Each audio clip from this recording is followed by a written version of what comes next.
O primeiro assunto da prova de vocês é Teorema de Pitágoras. Qual é o objetivo do Teorema de Pitágoras? É encontrar o valor de x, o valor que eu não sei, tá? O Teorema de Pitágoras ele só acontece em um triângulo retângulo, ou seja, um triângulo que forma esse ângulo aqui, ó, um ângulo reto, um ângulo de 90 graus, tá bom? Então, eu preciso saber a fórmula para encontrar o Teorema de Pitágoras, que é a ao quadrado, que é igual a b ao quadrado mais c ao quadrado. Onde A é a hipotenusa, B e C são os catetos, tá? Os catetos desse triângulo retângulo. Como encontrar a hipotenusa? A hipotenusa ela está sempre oposta ao ângulo reto. Então, aqui eu tenho a hipotenusa. Se o ângulo reto está de um lado, a hipotenusa está do outro, tá bom? Então, o resto que falta, os dois outros lados, são chamados de cateto. Então, se eu encontrei o ângulo reto, tracei o triângulo, encontrei o ângulo reto, oposto a ele, ou seja, do outro lado, sempre vai estar a hipotenusa. E os dois outros lados são chamados de cateto. Digamos aqui que eu tenha, na hipotenusa não tenha valor, então é x. E aqui eu tenha 6 e aqui eu tenha 3. Então, vamos aplicar esta fórmula. A hipotenusa, eu não tenho nada, correto? Eu não tenho valor, eu tenho x. Então, ele continua aqui, ó, x ao quadrado, tá? Sempre é elevado ao quadrado. Os catetos não têm ordem.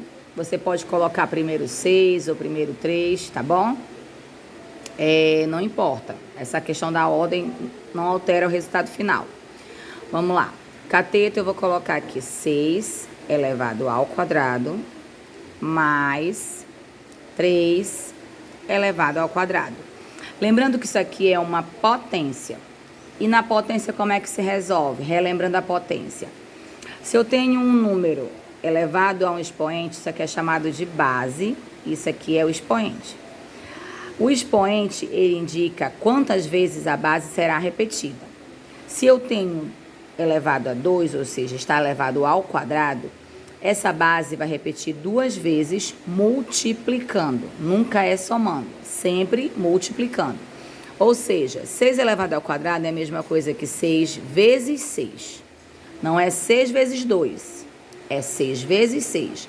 A base repete quantas vezes estiver indicando o expoente. 6 vezes 6, 36. E agora esse 3, novamente, ó. O 3 é a base e o 2 é o expoente.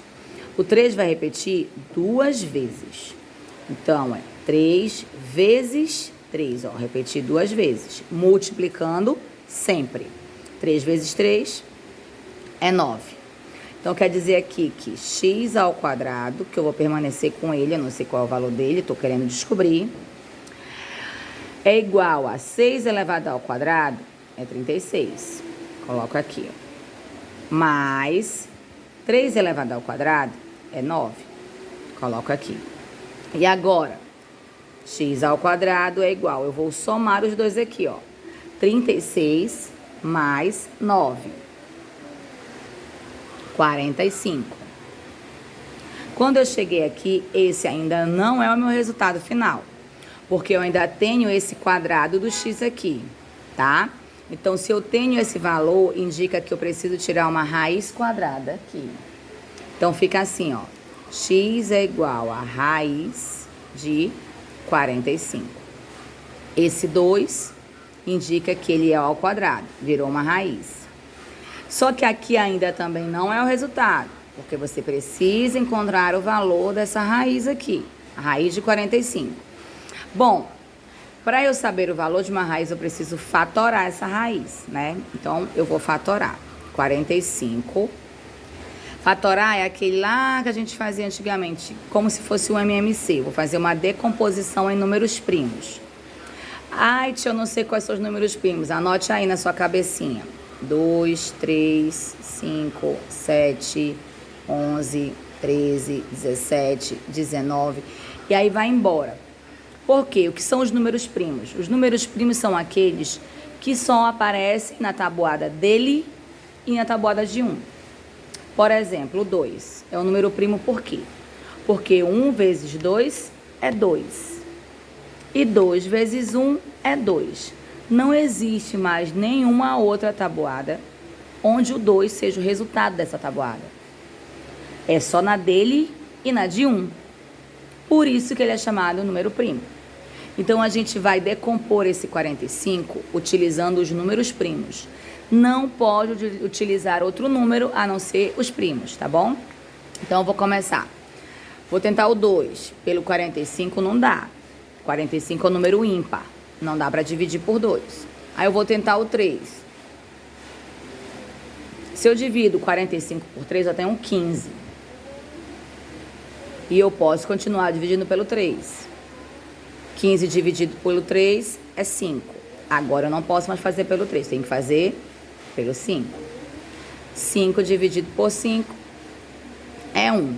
O meu objetivo aqui, nessa fatoração, nessa decomposição, na verdade, né? É chegar aqui em 1. Cheguei, parei. Agora, como é uma raiz quadrada, os números têm que se ligar de 2 em 2. Eu falo quadrado, eu tô falando em 2, né? Então, eu liguei esse aqui, ó. Eles dois são iguais, eles fazem um casal. E esse aqui não tem com quem fazer nada, ele fica só.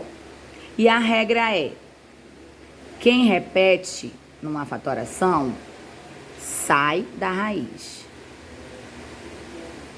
Sai da raiz. E quem não repete numa fatoração, fica na raiz. É aquilo que eu falei na aula. Quem repete, sai. Quem não repete, fica. Então, como fica o resultado? Esses aqui que se repetiram, ele vale 3, né? Somente esse número, porque ele repetiu 2 vezes. Para mim, só vale o 3. Raiz de 5. Então, o que repetiu, saiu. O que não repetiu, fica. O que repete, sai. O que não repete, fica. Ah, tia, mas a senhora tem que colocar os 2, 3 aqui. Não, senhor. Se ele repetiu, eles são iguais, eu só uso 1. Eu não preciso fazer aqui 3 vezes 3. Não preciso. Eu não estou fazendo um MMC. Estou fazendo uma decomposição por fatores primos. Uma fatoração. Tá? Então, se ele repetiu, ele fica só 1. E aí, o que não repetiu fica dentro da raiz. Ou seja, o resultado deste valor de x, dessa hipotenusa, é 3 raiz de 5.